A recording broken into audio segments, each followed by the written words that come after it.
Welcome back to another episode of ROC Boys Football. We are finishing up our final 2022 NFL Draft prospect rankings. We are kicking it off with probably the deepest position group in the class, and obviously one of the highest priority position groups in the class, the edge position. Before we get into the before we get into the draft prospect rankings, we appreciate all the support you guys have shown to the channel. If you guys do like the content, you do like the video, feel free to comment below what your thoughts and opinions are. Like the video, subscribe to the channel. That support means a lot to the fellas. Haircut, mustache, Dill, what do you think? I think you just shave the mustache, at least get the hair out a little longer before it's growing. I trimmed it. I took care of it a little bit, but it doesn't even really because you left too much beard. No, I just wanted the peach stubble, like the peach fuzz. Anyways, let's get into some football because I'm just gonna look ugly pretty much however I do it. First draft prospect, Aiden Hutchinson. You guys should know that by now. We are obviously very high on Aiden Hutchinson. He just had the best film out of any of the edge prospects. Not much more to talk about. If you guys want to check out our full take on Aidan Hutchinson, check out our previous edge rankings. Followed closely by Kayvon Thibodeaux. Still, we're not falling too hard on Kayvon Thibodeaux. He's still our number 2 edge guy, our third prospect on our draft board. What do you think is leading to kind of that slide there? The media getting bored, probably. I don't know. Yep, He's awesome on the field. He's a good athlete. I just don't get it.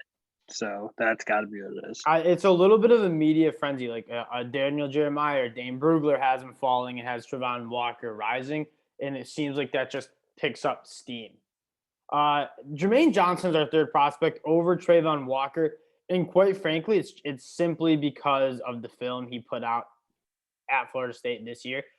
Interesting because Jermaine Johnson's the guy, he transferred out of Georgia because he really couldn't get on the field over a guy like Trayvon Walker. But I really think that he just fit Florida State's defense and what they wanted to do better. And Jermaine Johnson's a guy who I think is going to be a top 10 pick. He was dominant in all aspects that you want to see an edge guy. Very good in the run, very good. He had a very deep tool bag of rush moves, can win around the edge, can win right through tackles. Like, this guy's got a tool bag for days. And I think that's he's not the athlete the other guys are, but you're right. He's powerful and he knows how to play the position and he's violent. So yeah. And then Trayvon Walker, I guess we'll talk about those two in tandem because it is close. And I can see why NFL GMs like Trayvon Walker because of those athletic tools that he has. I mean, the 4.51 40 is just incredible for his weight.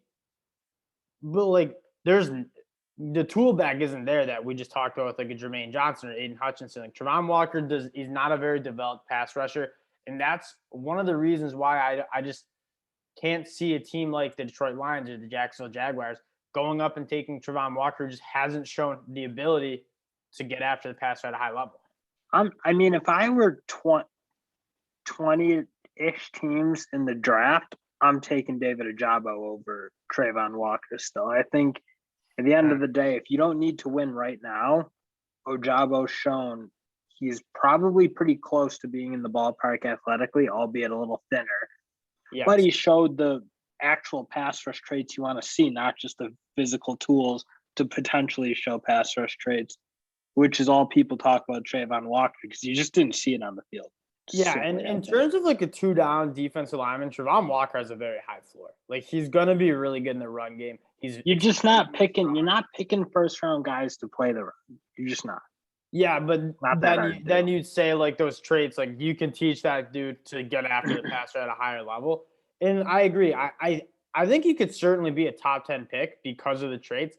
But like I'm not taking him over Jermaine Johnson just because Jermaine Johnson has shown that he can do it versus Trayvon Walker. It was a little less. So this is a highly contested argument. I saw Dan Brugler on Twitter right before we got on the show saying Trayvon Walker is picking up a lot of traction for being the first overall pick for the Jacksonville Jaguars, which is just mind-boggling to me how you're going to take somebody over Aiden Hutchinson, who just absolutely dominated everybody you put in front of him, including the Georgia game. I've watched that game a couple times back. Aiden Hutchinson had 2 tackles for a loss, drew a holding penalty. He was getting a lot of double teams. Like the reps weren't bad. He didn't get dominated like the media is saying against Georgia. We had the one play that was a highlight reel, and that's all people think about. So yeah, it was crazy. Next guy, George Karlaftis, a guy that's fallen in the ranks. He didn't test as well as people thought, and you see the play on the field. Like, this guy's extremely powerful and explosive. He didn't really test like an elite power explosive guy, but he's a very good prospect. He's extremely disruptive. He has the ability to just go right through tackles. Him and Trayvon Walker are very similar prospects. Like, they got a lot of power in their hands. They play the run extremely well. He'll be a first-round pick, probably not in the top 10 like people were mocking him a couple months ago. Yeah, I mean, the thing is with Walker, you have a hyper-athletic guy who showed very little on film. And with George Karlaftis, you saw a guy kind of dominate on the film.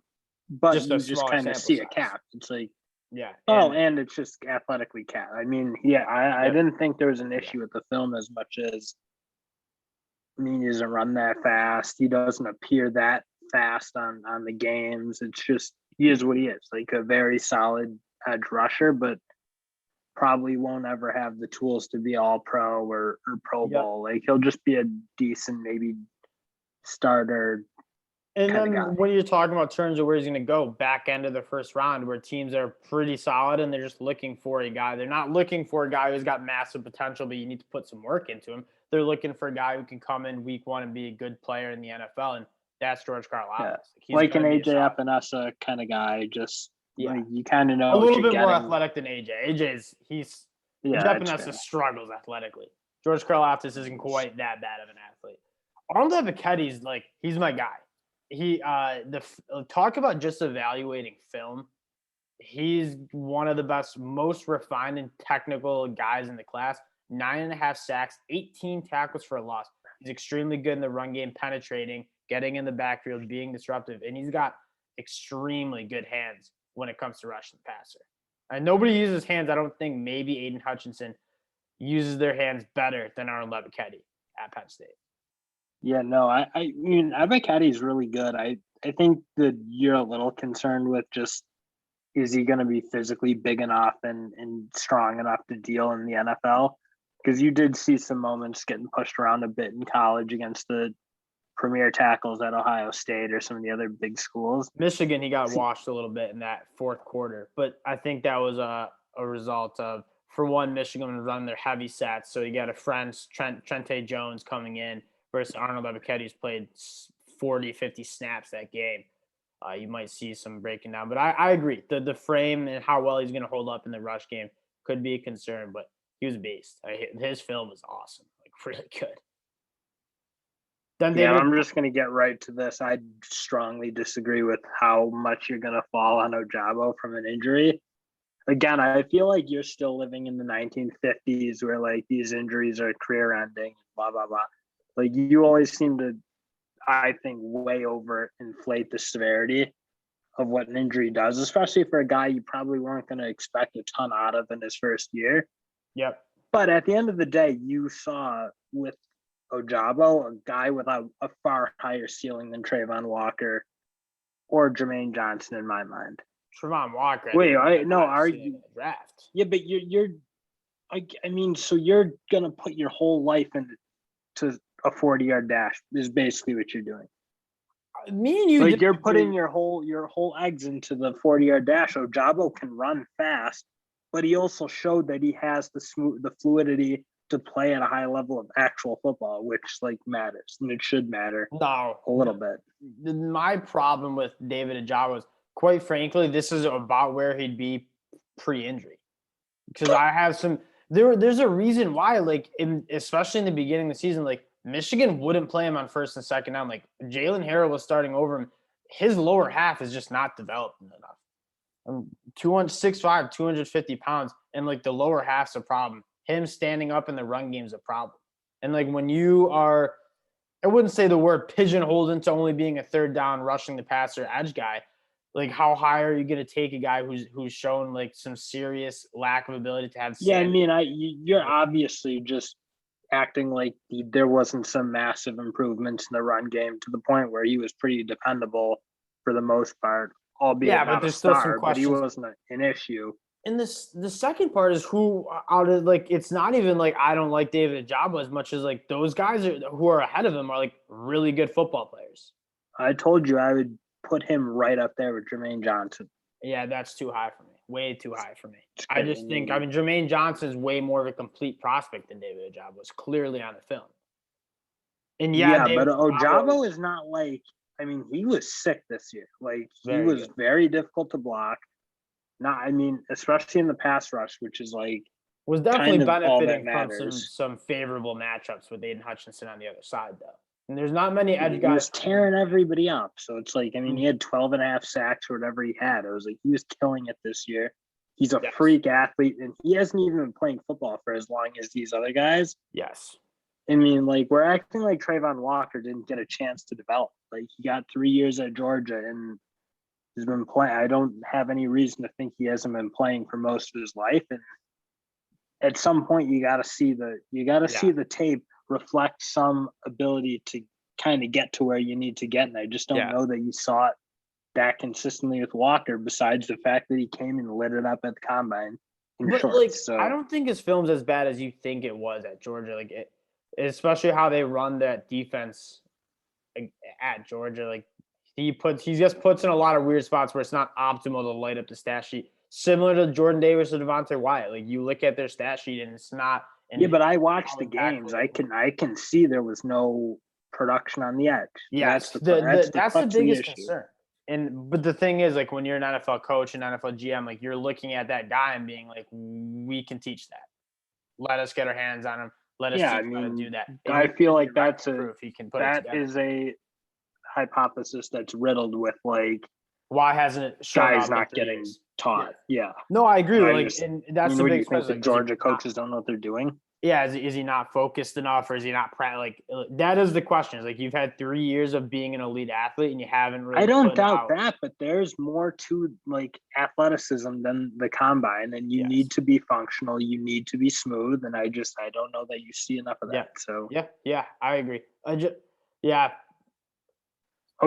is the opposite. Ojabo's like super smooth as silk. So, and he's a freak athlete. Yeah. Yeah, so what do you want to work with? Maybe just put some pounds on that lower half and get the sand in the pants. As I heard somebody say, I kind of like that term now. I'm those cliches somewhere else. Nik Bonitto's the next guy. Honestly, very similar to David Ojabo. Like struggled in the run game, holding up, but he is absolute beast in open space. I think he's gonna thrive most in like a 3-4 outside linebacker, stand up outside linebacker scheme because he can play the flat extremely well. They used him to spy quarterbacks. He got hosed at Oklahoma. It was very. Didn't give him a chance. I feel like Nik Bonitto, Isaiah Thomas, and Perrin Winfrey weren't used optimally. There were 3 guys who were extremely dominant, but I just don't feel like they were given enough. Like, why is Nik Bonitto spying on 3rd and 10? You should be on the edge every play because he's really good there. His get off is gross. Like he's beating tackles routinely off the ball. He's also very smooth around the edge. He's probably the last guy out of a first round grade for me. This is probably early second, but like I have a very high grade. We're higher on Nik Bonitto than most people are in the draft class. Like he's okay. I'm with you. Like Benito, I think if he got a better shot on a better team that like was coaching correctly, unlike Lincoln Riley's whole staff this year, I think he's much. That was true. Like OU's defense was decent this year, but I like looking at the talent they had. Like it could have a lot of talent. It wasn't that great. Yeah, I agree. It wasn't as good as the talent showed. Boye Mafe is next. I moved him up purely because. Yeah, why? Oh, are you drinking the Kool-Aid? I mean, maybe because it was so weird because he's a guy like, he's a freak athlete. He's on Feldman's freaks list. And it's like, I don't see it on film. And then if you're that big of a freak athlete, why are you a 5th-year senior? I mean, like freak athletes don't last 5 years in college. Maybe he needs to get moved down a little bit, quite frankly, because I just wasn't as big of a fan of his game as most people. Wait, did you put him up from the combine? Yeah, absolutely. It's hard not to. It's hard not to put him up a little bit because it's not hard. The combine, you need to. It's more of a confirmation for me. I don't know. And I mean, you got to show it on the field at some point. That's what I don't get about you guys. Yeah. I don't know. That could be a questionable one because you didn't dominate at that school at all. Looking at some of the guys that I have below him, you can make an You argument. didn't put Josh Pascal below him, please. I love Josh Pascal. Let's get to Josh Pascal. You guys know, if you watch the mock drafts, you know I love Josh Pascal. He's almost in all of my mocks because he's being slept on so much because he's probably a fifth-year guy who I think people see him more as a tweener. I see him more as just a very versatile defensive lineman because he can win from the outside. Like, he's extremely good in the run game. He penetrates extremely well. His get-off for 280 pounds is disgusting. Like, really, really good. He is a bit of a tweener. Like, yeah, he's gonna probably play first down on the edge and kick in on pass rush downs. But like, when you say tweener, that's more of a DeMarvin Leal where it's like, where are you gonna win at the next level? Like, where are you gonna thrive and succeed and be a net positive for your team? No, he's got the athleticism to thrive at the size he is. Versus DeMarvin Leal's like, I just am not sure where he's going to be a net positive for. Yeah, that's fair. I mean, Josh Pascal is another guy who you didn't see kill it on the edge per se. I didn't think he had the tools to dominate as a pass rusher. No, his bend is at that point. But like, he's a good enough. He was a super disruptive, which is like different than a DeMarvin Leal. And yeah, you're right. He's got the get off, and he really can rush the passer from the inside. And was one of the better run defenders, I think, in the game. So I think you're right. Like, play him first down at the edge, and if you're in obvious pass situations, kick him in. I think that works okay. Logan Hall is another guy you could kind of put in that camp. Logan Hall is growing on me. You look at the trajectory of his career. He came into Houston at 235 pounds, and he put on that's almost 50 pounds, 280 pounds now. He's a little bit like, where's he going to play? Are you going to play him on the inside? Are you going to play him on the outside? He feels inside to me, personally. He feels like a three-tech. Like, he's kind of scheme-specific. Like, I think the team that picks him is going to be a team that's like, oh, he's going to fit in our defense because he's not going to fit everywhere. But the film's good. Yeah. Like, he plays with good leverage for being 6'6". He uses that, like, strong arm, like that straight arm, extremely well. He's also another guy that gets in the backfield pretty routinely. He's going to be a solid football player. And it's getting to that point where it's like middle of second, late second. Like, he's going to be there, and he's going to be a good football player if he goes to the right scheme. But I do think he's a little bit more scheme dependent than some of the other guys. Here's another one that we're a little bit lower on. And quite frankly, he could be a little lower on this list. Drake Jackson, USC, a guy that I saw as a freshman and had him marked. Him and Thibs, they're in the same class. I had them both check marked. Like, these guys are going to be really good. They're both going to be top 10 picks. Thibs probably still going to be a top 10 pick. Drake Jackson, no. Like, you just didn't see his film from his true freshman year isn't any better than his senior year film. I mean, that's a guy who just, you can be athletic, but you got to put it together a little bit. You got to show something on the field. And he's a guy that a lot to be desired. He didn't work out at the combine, but I'm interested to see what USC has an interesting pro day because Drake Jackson and Drake London are two guys that I want to see do some work there. Drake Jackson just needs to show I am that athlete, and I can be a good football player because I'm an elite athlete. You just have to take a shot on me. But if he goes and tests out average, like, you could see him falling to late round 3, maybe even day 4 or day 3. Yeah. I mean, in my opinion, it's tough to put him over guys like Sam Williams, Kingsley. I agree. Yeah. I mean, those guys proved it, I think. A little bit more. And that's very true. Like, this is much more of a projection because he does have the traits, but the film just wasn't there. It was not good. And what was even more concerning is it didn't seem like it got better in 3 years there at USC. Cam Thomas, another guy out on the West Coast at San Diego State. He's just a super solid guy. He might be a little bit more like a 3-tech as well. He's extremely good in the run game. He almost had 20 tackles for a loss. Like, he's very good at penetrating gaps, being disruptive. He's just a solid football player. That's kind of how I'd say about him. I wouldn't put. Yeah, I mean, the reason I'm not like super high is it wasn't like consistently dominating the field, and he's obviously coming from a smaller school. Well, the Mountain West isn't like that bad though.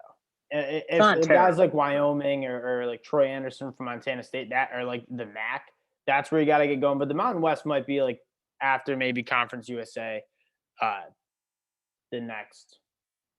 Yeah, I mean, I do think like college football, like there's a steep drop off Power 5 down, but in my or not pop, but like after whatever Houston and those guys. Yeah. I mean, you got 6 conferences where I think you're playing really pretty high level ball, and then the rest. And again, with Cam Thomas, not really an edge rusher per se. Like I think he played a fair amount on the edge. I don't see him winning a ton in the NFL. But you do have some versatility. You do have some explosiveness at the size. So that I'm a little skeptical on his game just because like with Josh Pascal, you saw flashes of like kind of dominance, and I didn't see it as Georgia. He was exactly. He was like the best player on the field against Georgia. Like he was handling people. So that's why I'm comfortable with like the tweener kind of prospect with him, and Cam Thomas. A little less so with Cam Thomas, but still like not a terrible player. I don't think. Kind of belongs in this range. Get the Sam Williams guy to the SEC. He's too low. I probably agree with that. Now that's the thing is his film is really good. If you're going off pure film, he's up there with like Nik Bonitto, probably over Boye Mafe. He was very dominant for that Ole Miss defense. And he actually tested pretty well, like better than I thought based on the film, which is like not great. You'd want to see the athleticism maybe shine a little more rather than the like kind of the playability. But he's good. But I don't know. I think you're too low on him. Yeah, I think he is good. I might agree with that. What do you put up like 12.5 sacks in the SEC? In the Mississippi State game, the Egg Bowl, he was like he was a monster. Even Charles Cross, and he was giving it to Charles Cross a little bit, and Charles Cross did not get got by many edge guys in the SEC, including guys like Will Anderson. Sam Williams was getting to him a little bit. You could tell they were having trouble blocking him. He might be a little low. Here's a guy that I'm pretty sure I'm not too low on. Kingsley Enagbare, I am kind of out on. He's got 35-inch arms. Like that was obviously a massive win when he went and measured at the Senior Bowl. But like, he's not that good. I mean, I'm like super high on him. I think I'd have him right up there with Pascal, Benito, personally. I think when he was at his best, he could be very in the ballpark of anyone in this draft class at the edge. Like when he was really firing, he showed. I think he showed he's first round talent. Yes, I mean, I agree.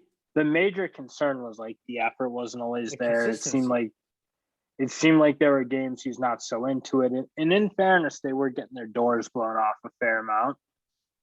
Not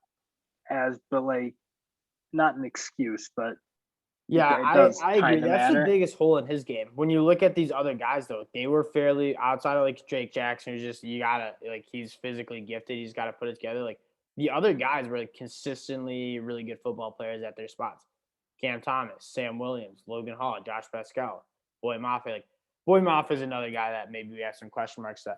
But like Kingsley Enagbare, like he was downright bad sometimes, and it's just that's concerning. I don't like that. But I do think he's got the juice and the ability to be way better. And I don't know. I think like if teams like him and kind of trust him, I think he could be right up there with. He's got a tool bag. Benito. He's got a tool bag of rush moves. Like when he pins his ears back and he's giving it his full. I mean, for that size, that strength, he's a force. I think when he's playing well. So I don't know. I'm way higher personally, but that's the big discussion you can have with most of these edge guys is what did the film say, and then what's the projections? Like how physically gifted and athletically gifted are you, and like how do teams evaluate that? No doubt, there's some teams probably like a Bill Belichick who has proven to be like, give me the guys who've shown the ability to be good at the college level, like put out good film, and then there's guys who are like, give me the guy who maybe is getting a little slept on because the film wasn't great, but like he's a freak athletically. How teams navigate that, I tend to gravitate more to the film as opposed to like the projections. But then there's some projections you can't ignore. Well, then there's the Trayvon Walker, and you're all aboard the top 5 pick. No, I'm not all. I have him as my 4th edge guy. That is like lower than. I'm pretty sure you did make the claim he can be better than Jermaine, but I'll leave it. Oh, he could absolutely be better than Jermaine Johnson, right? Higher pick or better?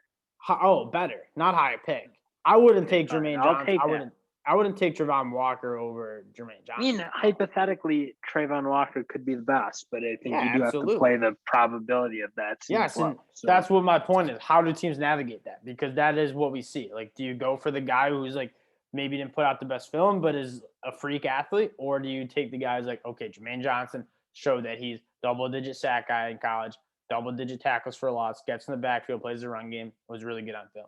We'll see how teams do that. Again, I feel like especially a lot of the teams that are drafting really high because they're not good tend to go get the projects. Because if you can hit on one of those guys, that's going to pay. Change your franchise, that's for sure. Isaiah Thomas, another OU guy that I just don't feel like they were moving around a lot. I think he's just a pure edge guy, and I feel like they were. Man, I don't get his. He was his best film came from his junior or whatever last year was. COVID year. Oh yeah, he's a freak. In the inside, that was the best Isaiah Thomas we ever saw. And I don't get what he was moving all around this year. He didn't look as athletic and powerful. It was kind of weird. He just didn't put the same year out, but he did what he did last year. I'm like a pretty big fan of him. Yeah, they were. I think you had him as a preseason All-American. Like you were extremely high on this guy. No, I'm not even saying that was crazy because this dude put out some serious good film, and it's just him and Nik Bonitto were just moving all around the field, and like I was even thinking like Michigan did that with a little too much with Hutch. Maybe towards the end of the year they cleaned it up, but like there's no excuse for Aiden Hutchinson to be doing anything but getting after the quarterback on 3rd and 10. Like dropping him out in the flat is just mind-boggling to me. We were doing that a little. They cleaned it up, but Isaiah Thomas the same thing. It's like put him in the spot where he's going to succeed the most and let him cook. They were putting him all over the field, and he was like impossible to find. It was weird. It was a weird year for all of them. Mijai Sanders, I'm low on him.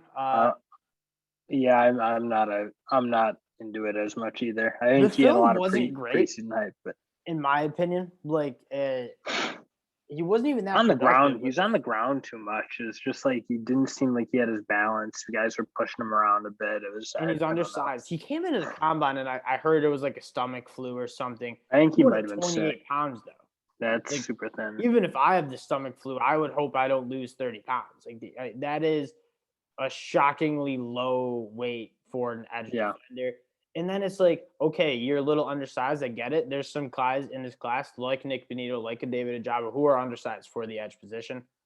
But like they had the speed. They had the get off.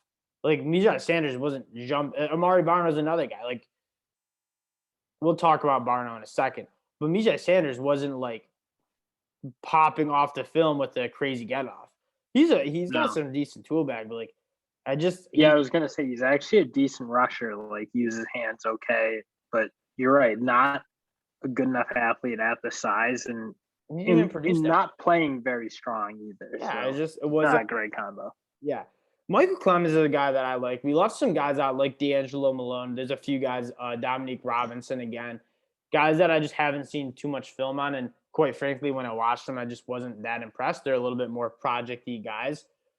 Michael Clemens is a guy that I actually liked a lot about his game. I mean, he's extremely long. He's got a good get off. He's like a powerful, he's a complete guy. The thing that he's got no plan. He just goes and tries to tackle the quarterback, but he's got no tool bag to kind of go to make it happen. But the traits are there. I actually think he's a little bit more disruptive than DeMarvin Leal when I watched the Texas A&M film. I was watching for DeMarvin Leal, and I was like, okay, number 2, Michael Clemens. He's kind of a dog. He looks the part. He's really long, really strong. He has a good get off. He just didn't quite put it together from a tool bag standpoint. Yeah, so, and that's I do think you need to see that in college. You need to see flashes of it at least, and I think you're right. You just didn't see it enough. Yeah. And then our last guy, Amari Barnard, who obviously lit up the combine with the 4.36 40. He's flying, and he shows it sometimes. So there's parts of his game where it's he had a rep against Notre Dame where it's he beats the tackle off the line, spins back in, and gets to the quarterback immediately. And it's wow, there's the 4.36 explosive 40-yard dash. really good 10-yard split as well. Problem is, if you get your hands on him, Yeah, he's not strong. you saw he plays like with just you little. didn't see a ton of like can you disengage? Yeah, And even when he's able to like set up the tackles to like have you set for that speed rush, like a guy like Aidan Hutchinson will just go right through you. Like Amari Barnard just doesn't have that play strength to go right through a tackle. He's a very one-dimensional speed rusher. Now he's very good in space. They're very similar to Nik Bonitto when they dropped him on the flat, when they had him like spy the quarterback. He can go and make tackles in space, which is enticing when you're looking at like a 3-4 outside linebacker role. He's scheme specific. He doesn't play very strong. Like he's fast. He's fast and explosive, but that's about it. When you made a really good point. When tackles can get their hands on him and like fit him up, like he's just locked up. He just doesn't have like a secondary. That's kind of what I thought. Doesn't hold up in the run game very well. So he's another guy to keep your eye on because of those flashes. Like teams will see that and be like, I can get behind it. But there's a lot of question marks when it comes to Amari Barnard as well. And that is 19 edge prospects.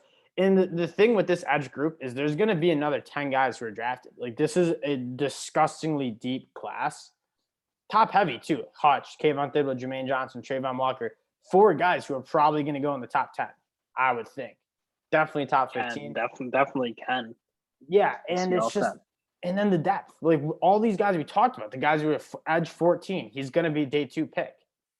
Edge 14, Sam Williams. Like it's a loaded up class. I think it's easily the strongest position group class, which is another good podcast episode. Corner. We should rank the classes. Like I think it's that or corner pretty much. Cornerback also, you see we got a really deep list of those guys as well. That'll do it for edge rankings. That is our final 2022 NFL Draft edge prospect rankings.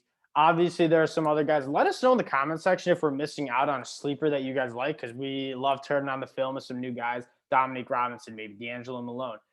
There's a kid from Notre Dame that I've been meaning to get to. So let us know in the comment section who we're missing out on. We might add him to the sheet. And you guys can check that out in our bio on YouTube. This is available for you guys. We enabled people to view it. So if you guys want to see that, our big board, our offensive prospect rankings, go check that out. We love chopping it up about different prospects. And that'll do it for an episode. We appreciate the support. We'll talk to y'all later. Peace.